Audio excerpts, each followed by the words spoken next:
Someone looked at a person once and decided, right then, before a single word was spoken, before a single thing was done, that this person was not going to amount to very much.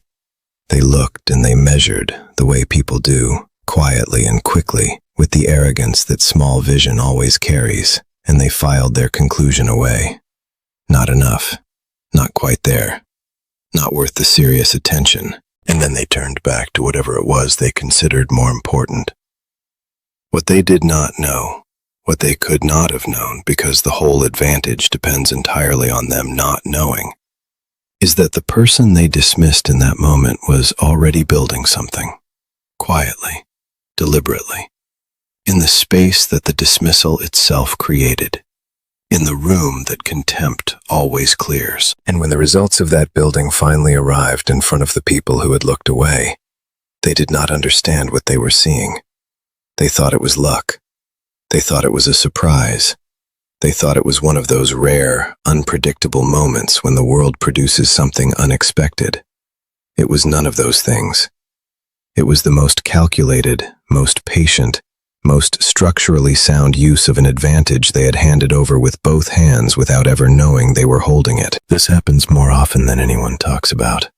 The person who gets underestimated at work, in relationships, in social circles, in family rooms, who gets passed over for the conversation and left out of the planning and treated like a supporting character in a story where they are actually the protagonist. That person has access to something that the people who are watched, tracked, expected, and competed against do not have. They have freedom. They have time. They have the protection of low expectations. They have the gift of being allowed to move without scrutiny, to build without interference, to prepare without anyone preparing against them. And the men and women who have understood this fully, who have stopped grieving the underestimation and started using it, have quietly done some of the most consequential things that have ever been done in offices, in industries, in communities, in lives. They did not do it despite being overlooked. They did it because of it. And the distinction between those two words, despite and because, is the entire difference between a person who survives being underestimated and a person who weaponizes it. Niccolò Machiavelli, writing from a small farmhouse outside Florence in 1513, after being stripped of his political position, tortured, and exiled by the very regime he had served, understood this law in a way that almost no one around him did. He had watched men of loud reputation fall. He had watched men of visible ambition become targets before they were ready. He had seen the corridors of power filled with people who announced themselves too soon, who revealed their capabilities before the moment was right, who chased the spotlight when the shadow was the safer, more strategic, more ultimately powerful place to be. And in the pages of what would become one of the most studied documents in the history of political thought, he encoded a law that runs underneath everything else he wrote. The man who rises to power through his own capability rather than through fortune has a harder climb.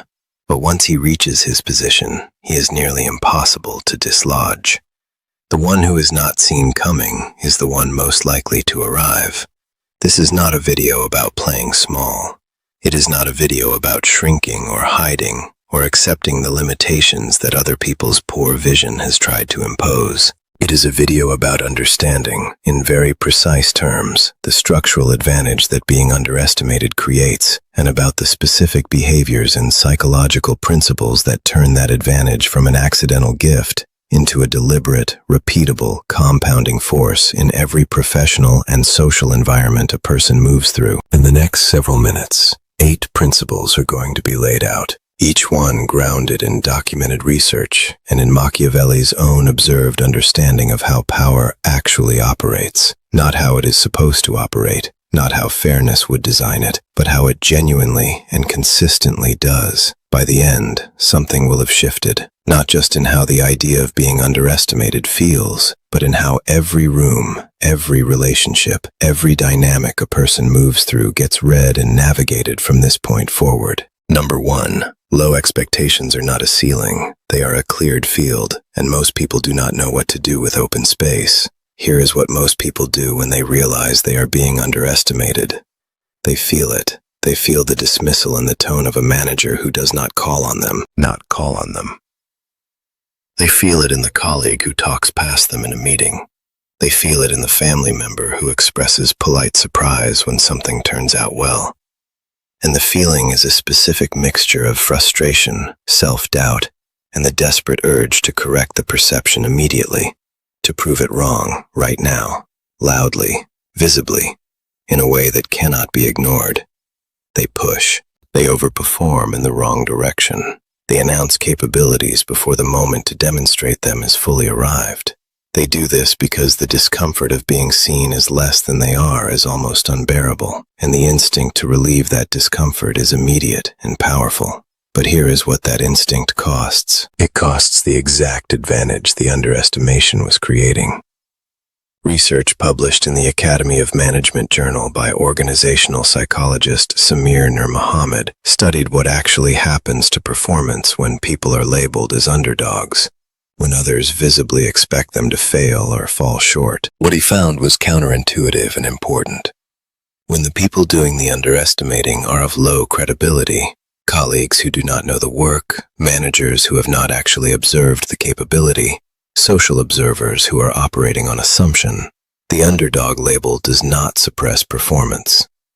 It triggers something that psychology calls psychological reactance, an internal drive to restore the freedom that has been restricted, to prove the limiting judgment wrong, to push against the boundary that has been unfairly drawn. That drive, when it is channeled internally and expressed outwardly only through results, produces stronger performance than the performance of people who were highly expected to succeed.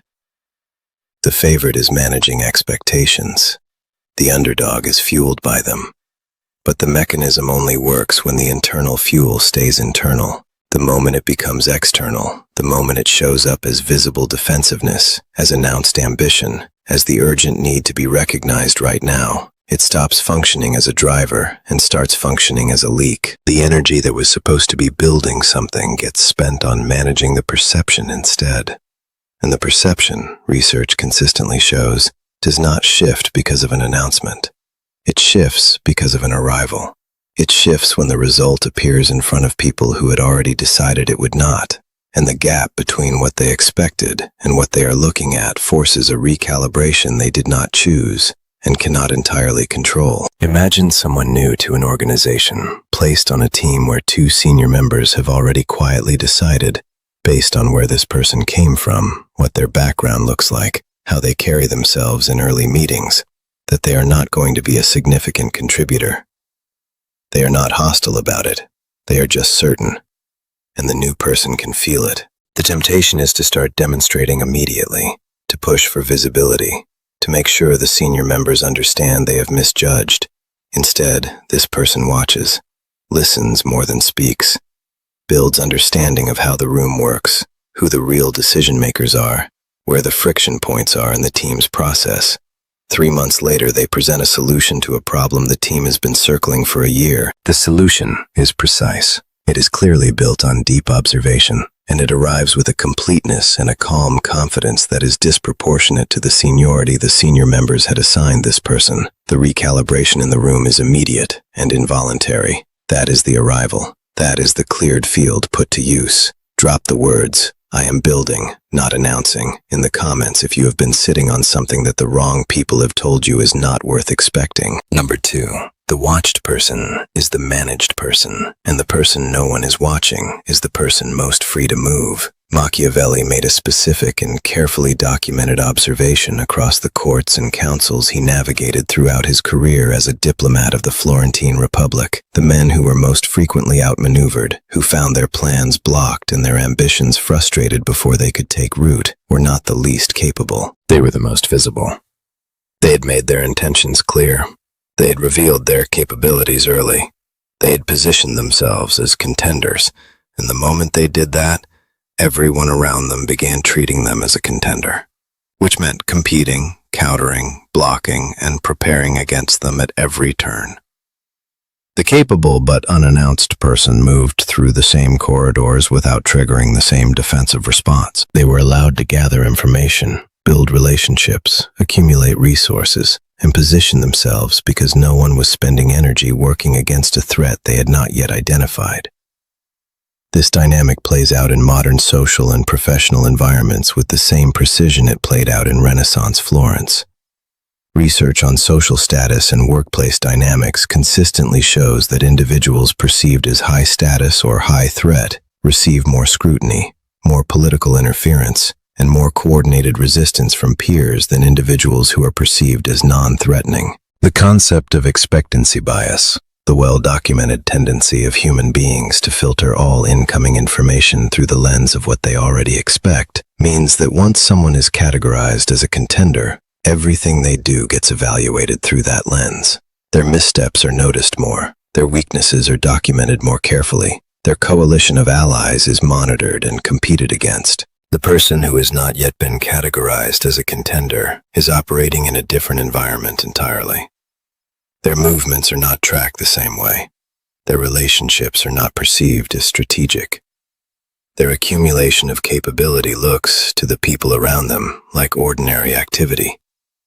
It is not ordinary. It is the architecture of a position being built while no one is looking. This does not mean staying invisible forever. Machiavelli was clear that the goal is not permanent obscurity. The goal is to control the timing of revelation. The prince who rises through his own virtue has a harder climb than the one who rises through fortune, Machiavelli observed. But once he arrives, he is far more secure because his position is built on something real, something that cannot be taken away by a shift in circumstance or a change in who is currently favored. The person who builds under low expectation and reveals the result at the moment of their choosing controls the narrative of their own rise in a way that the loudly ambitious person never can. They do not have to overcome a long record of announced intentions that have been picked apart and positioned against. They simply arrive, complete, secure, and already in possession of the thing that others were still competing to acquire. Imagine two people navigating the same professional landscape. One of them has been vocal about their goals from the beginning. They speak in every meeting, position every relationship as a rung in a visible climb, and make sure that their ambitions are understood by anyone who might help or hinder them. The second person is quiet about direction, but precise about progress. They build skills without announcing them. They form relationships without framing them as strategic. They gather information without signaling what it will be used for. 2 years later, when an opportunity opens up, the first person is evaluated through the lens of everything they said and promised and positioned, a long record of claims that must now be measured against a result. The second person arrives with the result itself as the first thing anyone sees, and the people evaluating them are working from a baseline of low expectation that the result absolutely demolishes. The contrast effect, the psychological amplification that occurs when performance dramatically exceeds expectation, works entirely in favor of the second person. And they knew it would. Number 3. Fortuna favors the prepared, not the lucky, not the well-positioned, the prepared.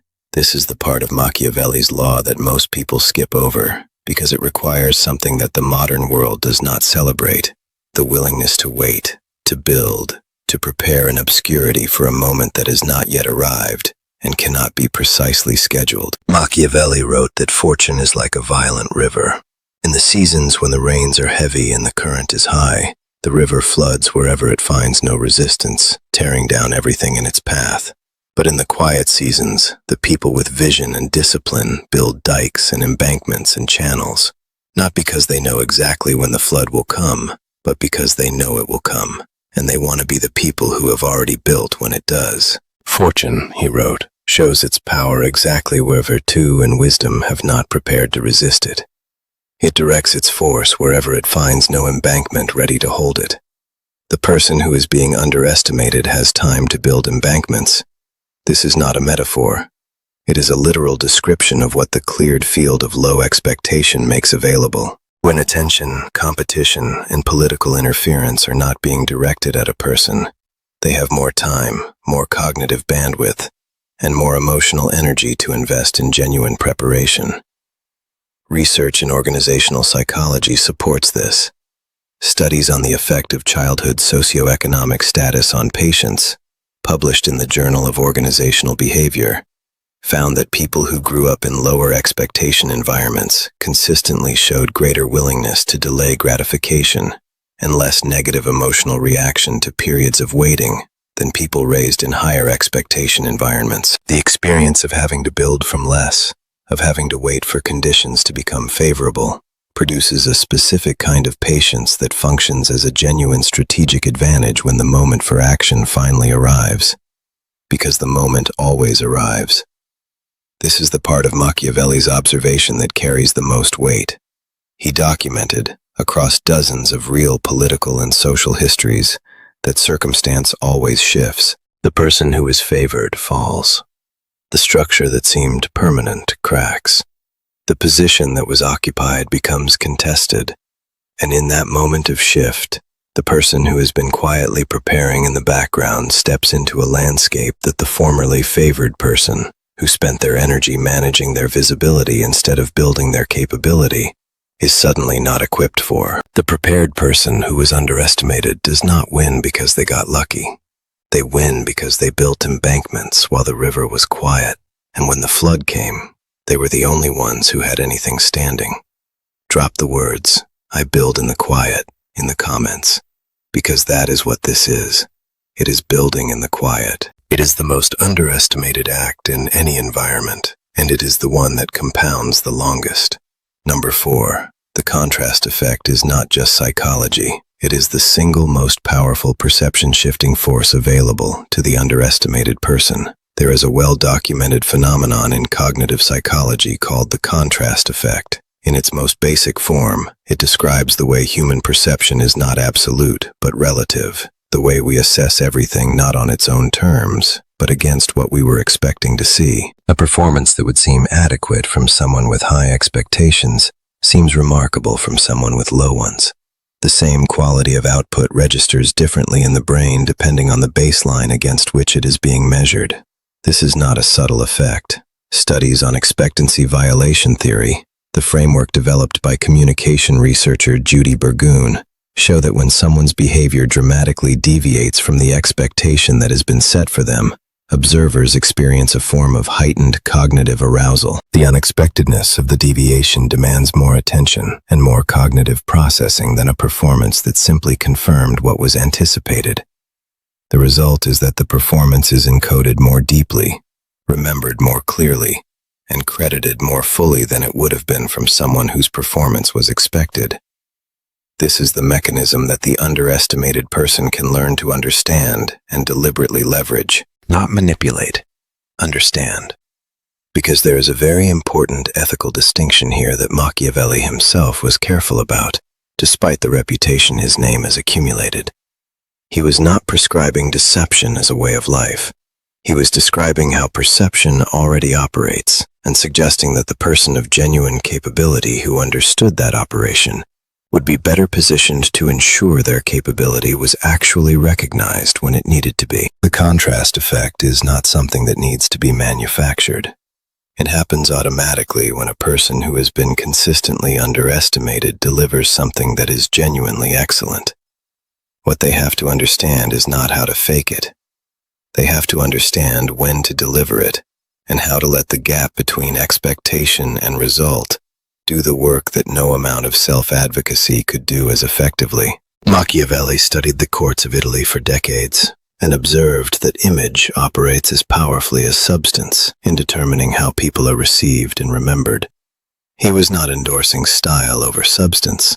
He was observing that substance alone, delivered without any awareness of the perception environment it was entering, frequently went unrecognized, while substance delivered with a clear-eyed understanding of timing and contrast was transformative. The person who delivers something excellent at a moment when no one expected excellence from them does not just change the perception of that one thing. They reset the entire baseline. Every future interaction is measured against a new expectation. The credibility that took years to build under high expectation conditions, with every step watched and evaluated, can be built in a single moment by the person who was invisible long enough to arrive fully formed. Imagine someone who has been in the same team for 18 months, consistently producing solid but unremarkable work, consistently receiving the kind of attention that competent but unspectacular contributors receive, which is to say, very little.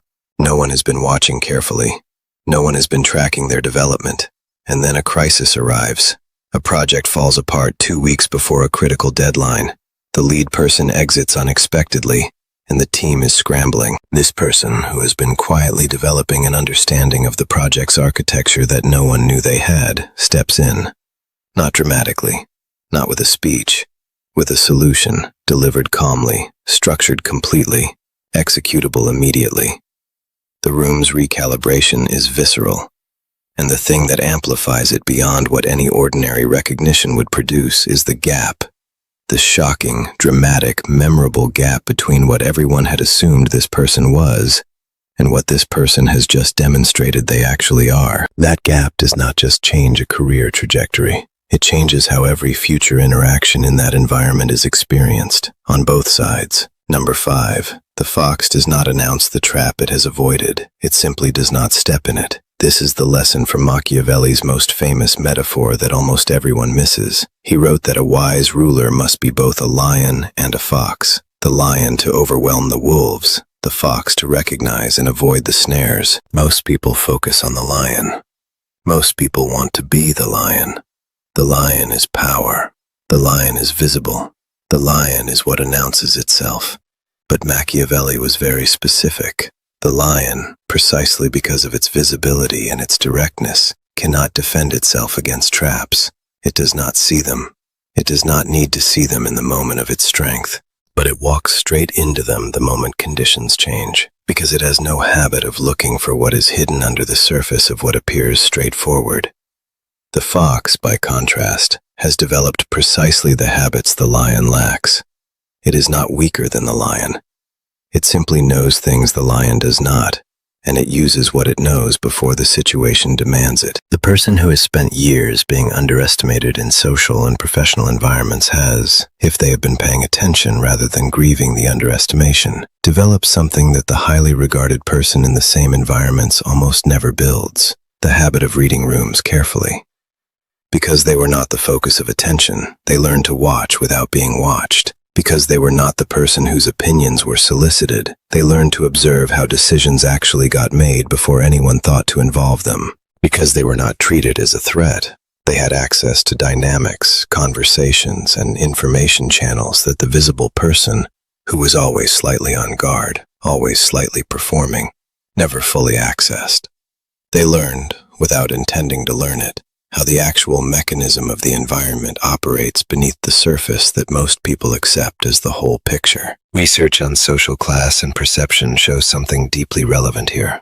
Studies consistently demonstrate that people who grew up in lower status environments develop significantly stronger skills at reading social cues, at tracking the emotional and motivational states of others, and at anticipating how social dynamics will shift before those shifts become obvious. The mechanism is straightforward. When a person has been in a position where reading the environment accurately is a matter of genuine practical importance, where missing the signal could have real consequences, they become better at reading it. The person for whom every room was comfortable and every expectation was favorable has less reason to develop the same precision.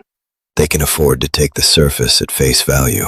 The person who was underestimated in that same room could not afford that luxury.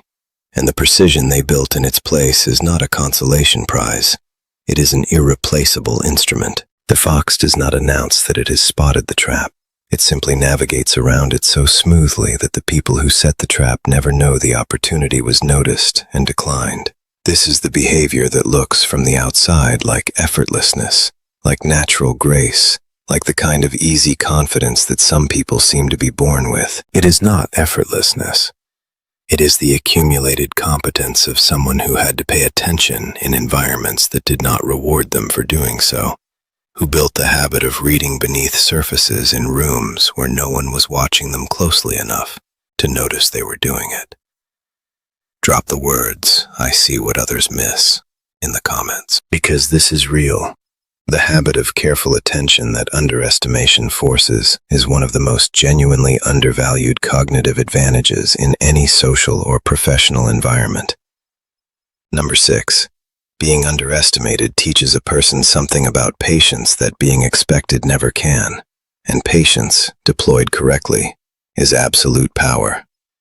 Research published in the Journal of Organizational Behavior examined the relationship between early life experiences of lower status and the development of patience, defined in that research as the willingness to wait for a desired outcome rather than accepting a lesser substitute immediately. The finding was clear and robust. People who grew up in environments where resources, opportunities, and recognition were less immediately available consistently showed greater capacity to delay gratification and less emotional disruption during periods of waiting than people from higher expectation backgrounds. The mechanism proposed by the researchers is direct. When a person has spent significant time in environments where the response to urgency is nothing, the urgency itself begins to recalibrate. The nervous system learns that activation does not equal arrival, that pressure does not equal progress, that the moment of highest emotional intensity is almost never the right moment for the move that matters most. Machiavelli understood this at a level of practical, documented precision. He observed in the prince that princes who rose to power through their own virtue, through what he called virtu, the combination of capability, adaptability, and disciplined will, had a harder ascent than those who rose through fortune or favor, but arrived at a position that was structurally unassailable because they had built it, because it was theirs, because every element of the position had been earned through preparation, and there was no single external condition whose removal could undo it. The person who rose through fortune could be undone when fortune changed. The person who rose through virtue had nothing to undo. Their position was not dependent on circumstance. It was the result of having built correctly in the time when no one was watching. Patience is not passivity. This distinction is critical, and it is the one that the framework gets most wrong when it is misunderstood. Patience, in the Machiavellian sense and in the research sense, is not waiting without working. It is working without rushing the revelation. It is building without announcing the building. It is preparing with the full recognition that the moment to act will arrive, that it cannot be manufactured before it is ready, and that the attempt to manufacture it prematurely almost always costs more than the waiting. The person who is being underestimated and who has internalized this is doing something that looks, from the outside, like acceptance, like resignation. Like a person who has settled for less. They have not settled for anything. They are building an embankment while the river is quiet, and they know what the patient, prepared person always knows. The flood is coming, and being ready for it is the only form of control that actually matters. Number 7. Silence and invisibility are not the same thing. One is weakness. The other is the most structurally advanced position in any contested environment. Most people conflate these two things, and the conflation costs them the advantage. Weakness is the absence of capability or will. Invisibility is the deliberate management of what is displayed to whom and when. They look similar from the outside. In both cases, the person is not prominently asserting themselves, but they are functionally opposite. The weak person is invisible because they have nothing to show. The strategically invisible person is not showing what they have because the moment to show it has not arrived, and they are disciplined enough to know the difference. Machiavelli documented this distinction across multiple political histories in The Prince and the Discourses. He observed that the men who kept the deepest counsel, who were most selective about what they revealed of their thinking, their capabilities, and their intentions, were consistently the men who were most difficult to outmaneuver, not because they were hiding weakness, because they were managing an information asymmetry that consistently favored them over the people who were operating on assumptions. The person who knows more about the environment than the environment knows about them holds a structural advantage in any contested situation that is almost impossible to overcome through effort alone. The only way to close that gap is information, and the strategically invisible person is carefully managing what information is available. Research on Machiavellianism as a personality construct, first studied rigorously by psychologists Richard Christie and Florence Geis in the 1970s, found that people high in what is called strategic social intelligence, the ability to read social environments and manage their own self-presentation within them, consistently outperform in competitive social and professional contexts over time. not because they are more intelligent in the traditional sense, because they are more precisely calibrated to the actual dynamics of the environment they are operating in. They know what to show, when to show it, and what to withhold until the moment that withholding ends. And that calibration is not a natural gift. It is a learned skill, and it is a skill that the experience of being underestimated, of having to navigate environments that were not immediately welcoming, of having to build rather than receive. That experience teaches with a thoroughness that no classroom and no mentor can match. Drop the words, "I control what I display," in the comments. This is not about hiding who a person is. It is about understanding that what is revealed, when it is revealed, and to whom it is revealed, are all strategic decisions that belong entirely to the person making them. Number 8, the revelation. The moment the underestimated person chooses to arrive, and why that moment, chosen correctly, resets everything. This is where all of it converges. This is the principle that makes every other principle in this framework not just useful but complete. It is also the one that is most misunderstood, most feared, and most frequently delayed past the moment when it would have been most powerful. Here it is, plainly. The person who has been underestimated their entire life already holds the most powerful perception-shifting asset in any social or professional environment. They hold it simply by virtue of the gap between what people expect from them and what they are actually capable of. And the entire mechanism that has been described across the previous 7 principles, the patience, the preparation, the information asymmetry, the contrast effect, the cleared field of low expectation, all of it exists to build what is placed on the other side of that gap when the moment to reveal it finally arrives. Machiavelli wrote that fortune favors the impetuous over the cautious, but he also wrote, and this is the part that tends to get left out, that the moment of impetuosity must be correctly timed. It must arrive at a moment when virtù has already prepared the ground. Impetuous action from an unprepared position is recklessness. Impetuous action from a fully prepared position that has been waiting for exactly the right moment is what looks, from the outside, like natural brilliance, like the kind of rare person who seems to simply know when and how to move. It is not natural. It is the product of preparation meeting the moment the preparation was built for. Fortune does not make great princes, Machiavelli observed. Fortune creates the occasion. Virtù makes the prince. And what is the virtù of the person who has been underestimated? It is exactly everything that the underestimation forced them to build. It is the patience developed from years of waiting without losing direction. It is the precise social intelligence built from years of watching rooms that were not watching back. It is the depth of preparation that invisibility allowed, because no one was spending energy working against a threat they had not categorized. It is the completeness of the solution that arrives fully formed, because it was assembled over time, quietly, without the interruptions and interferences and political countermoves that the visible person's work attracts at every stage of its development. The underestimated person arrives with something the expected person almost never can. A result that is bigger than the baseline, delivered from a position that is more secure than anyone knew it was, at a moment that was chosen rather than forced. This is Machiavelli's law of absolute power, stripped to its essential mechanism. The person who controls the timing and terms of their own arrival is the person who controls the narrative of their own rise, not the person who was most loudly announced, not the person who was most carefully watched, not the person who spent the most energy managing the perception of their potential.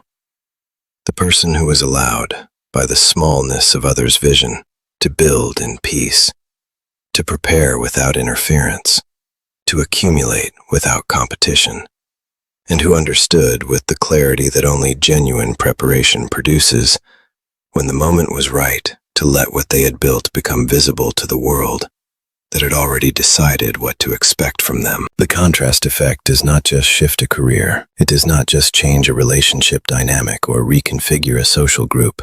When it arrives from the depth of genuine underestimation and genuine preparation, it produces something that is almost impossible to reverse, because it does not just change the perception, it rewrites the category. The person is no longer being seen through the lens of what was expected. They are being seen through the lens of what actually arrived. And what arrived is so much larger than the frame that was built for it, that the frame itself becomes irrelevant. They have not just exceeded an expectation, they have made the expectation look like a failure of imagination on the part of the person who held it. And that, quietly, permanently, is the absolute power that Machiavelli spent his life documenting. Not the power of the loudest voice, not the power of the highest position. The power of the person who knew what they were building before anyone else knew to look. Each of these 8 principles flows from the same deep current. The person who has been underestimated their whole life has not been handed a disadvantage.